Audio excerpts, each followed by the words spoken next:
Right, guys, what is happening? Welcome back to the channel. Zia Yusuf, Reform UK. It destroys the BBC again. So we're going to get into this debate right now, guys. I'm going to give my thoughts, my opinions. A disclaimer, I know nothing. I'm a working man. I work on site. I've got kids. I want a good future for them. I want a safe future for them. So I'm here just trying to do my little part on YouTube. And it's a mission that I've recently started. So hit me up with a like and subscribe if you love this country. Let's go. Zia Yusuf from Reform is with us again. Welcome to the studio. Did you listen to what the family had to say? I did. And less than 24 hours later, after they had called for calm, Nigel Farage decided to record a special campaigning video suggesting that people respond with pure, cold rage. What was more important to Reform this week, making that political argument that you believe in, or respecting the wishes of the family? Well, Laura, did you listen to the full statement from Henry's father? You're here having appreciated your time coming in to ask questions. Obviously, we've just played the statement from Henry's father. He made plain lots of things. Obviously, they're very unhappy with what happened to the police. My question to you, though, is what is more important, the political argument that you're trying to make, which you believe in very deeply, or respecting the family's wishes when they clearly said, do not turn this into a big political argument? Okay, so I'm going to assume you did listen to the whole statement because you're a prestigious party. You played a part of it, a very small segment of it. It went on for about 8 minutes. And you've also, as the BBC, chosen not to air the body cam footage. Again, that is the BBC's right editorially. You're more than within your rights to do that. But I want to make a couple of points here. And I point out to people, it's been shown many times already. Without doubt. Sunday morning, we've made the decision not to show it again because it's caused a lot of distress. And that is absolutely your right. I want to make a couple of points for your viewers that have not seen it, perfectly understandably, given how harrowing it is. The last words Henry Novak heard on this planet Earth was rights being read to him by the police as he was handcuffed, as he bled to death, and his murderer and his family were standing over him. The result of an accusation of racism that was taken more seriously by Hampshire police than Henry's repeated statements that he had been stabbed. And another thing that hasn't been in this programme, and again, I'm not criticising you nor the BBC for this, but again, it's really important context for your viewers. When Henry said, "I've been stabbed," the response he got from the attending officer, Laura, was, "I don't think you have, mate." And if you listen to Henry's father's statement in full, as you did point out in the clip you heard, he talked about the differential way in which his son was treated relative to Digweed, the murderer, was, quote, unbearable. He also made a very explicit statement that, in his view, it is unacceptable for anybody to be carrying 21 centimetre blades around in public. And therefore, what Reform has done, what Nigel Farage has done, is said that we need to live in a country, Laura, we need to urgently put on the agenda living in a country where everybody is treated equally. Nobody gets to carry deadly weapons around, and Reform are the only party. The Tories are refusing to commit to this. As you just heard, Labour will not commit to this. And we've discussed... Live in a country where nobody gets to carry a deadly weapon around, regardless of what religion you are. And finally, let me just make the last point here. The last point here is what Nigel said was white lives matter just as much as black lives do. And I think... Yeah, I mean, I've already commented on this on the last video, but I think it's ridiculous for someone to not want to say that statement that white lives matter.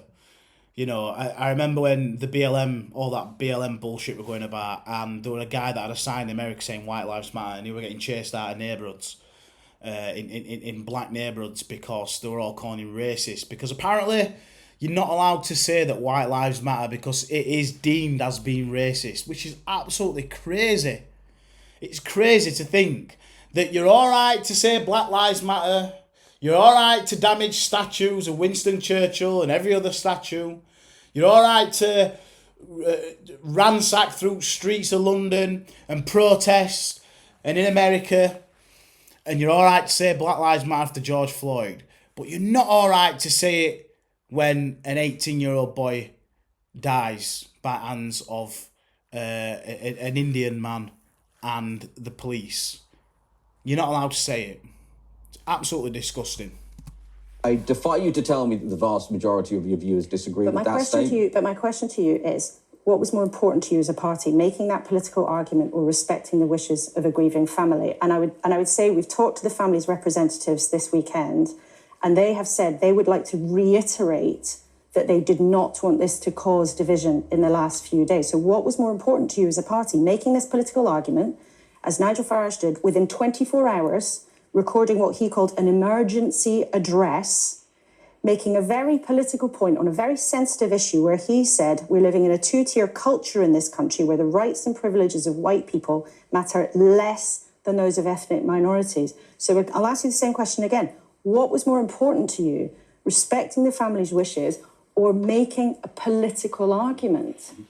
Respecting the family's wishes, which is what we've done, because there's nothing more divisive, Laura, than two-tier policing. And as you've already pointed out on this programme, because I was just watching your interview with David Lammy, the notion that there is structural anti-white prejudice embedded within British policing is not just speculation or something Nigel says or something I say. It is literally on the police's own website. And it also goes into when white people want to get a job. DEI, can't get a job. Sorry, we've filled all slots up for white straight males. Now we've only got jobs for women, lesbians and men of colour. It's not just in the police force, it's absolutely everywhere now, where it almost feels like, what were that? In Parliament, PMQs, Robert Jenrick were trying to stop the bill where white people would be sentenced to more time in prison than what people of colour or transgender or gay people would be. Work that out. And British policing. The Race Action Plan, which, by the way, was brought into being under a Tory government, let me just finish this point, explicitly demands that officers do not treat everybody the same and are not colourblind. And the Hampshire Police's, this is something that's new to this programme because you didn't talk about it before, it's really important. Hampshire Police's own Race Action Plan, which was brought about in 2023 under the last Tory government, says explicitly that officers must prioritise offences that, quote, cause most harm to ethnic minorities. That is what you saw in that body cam footage, to the degree you watched it, is directly downstream from that, Laura. And we've got to call out prejudice wherever it exists. And where it is literally embedded in policing guidelines and code of conduct, that is all the more urgent. We've shown people the police chief's guidance this morning. We discussed that with David Lammy. But you said that you respect the family more than you wanted to make a political argument. As I understand it, there's been no direct contact, though, between Nigel Farage and the family. And it wasn't until Thursday that anyone from Reform reached out to them, which was 2 days after he made that, what he called an emergency address. Well, Should you have contacted him earlier? I am not going to comment on confidential and private conversations that Nigel Farage, our party leader, has. That would be inappropriate. But again, I watched Henry's father's statement in full. I watched it several times because it's incredibly moving. And again, it is, but I'm asking about the context, and I want to move on. But hold on, this is actually really important. He explicitly said many times. It is outrageous that people can wander around the streets of Britain in public carrying a 21 centimetre blade. And Reform are the only party that have committed to ending that two-tier policing. You've said that already. What is your evidence that this awful killing was a direct result of the advice to police officers and how they should behave? How do you know that what happened in those terrible moments was a result of what you say is anti-white racism rather than just police incompetence? What's your evidence for that? Okay, so here's my evidence. The Police Race Action Plan, both the National Police and Hampshire Police, which explicitly, astonishingly, staggeringly, actually, I actually could not believe, as somebody who is a full-time apologist, I couldn't believe what I was reading. It explicitly demands that officers... I'm not asking you about the advice. I'm asking you... But hold on. Forgive me. With respect, Laura, you've got to let me finish my point, because I'm answering your question. What is your evidence that it was a direct result of the advice rather than what happened in that moment and the police making a terrible mistake? So Laura, a mistake would imply that the police were not complying with the guidance that they had been given. And the point I'm making, I'm going to draw a direct link between what is on that website and the risk of labouring the point. It explicitly says do not treat people the same if you're a police officer, and that you should optimise for equality of outcomes and prioritise offences that cause the most harm to ethnic minority communities. Now, when the family of Henry Digwer called Hampshire Police and said that Henry had been racist to the murderer, Vikram Digwer. Now, obviously, the trial proved that to be completely false. The police turned up, and there was zero burden of proof for that claim, because the police turned up and moved almost immediately to handcuff a man who was bleeding out. And we already know the police attending officers knew he had a mouthful of blood. We know that too.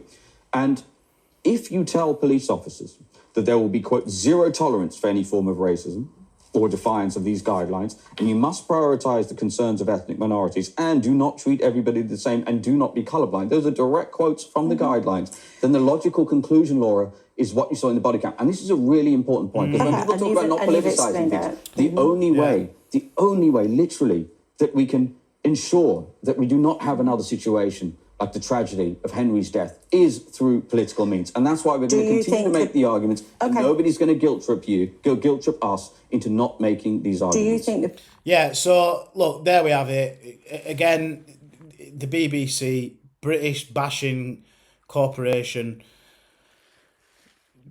totally missing the point. Totally missing the point of what Reform have said, and just focusing on anything that they can attack Reform with. So I guess let me know what your guys think, your thoughts in the comments down below. Look, if you love this country and you want to fight for it in the right way, and you're a patriot, just consider liking and subscribing. If you've already liked this video, consider subscribing or leaving a comment for the YouTube algorithm. I think all of us, or many of us, have got children. Our children are the future, and it's important that they grow up in a safe country that keeps English culture, English traditions alive. And so I'm doing my bit on here. So if you can give me a subscribe, that'd be truly amazing. Thanks for watching.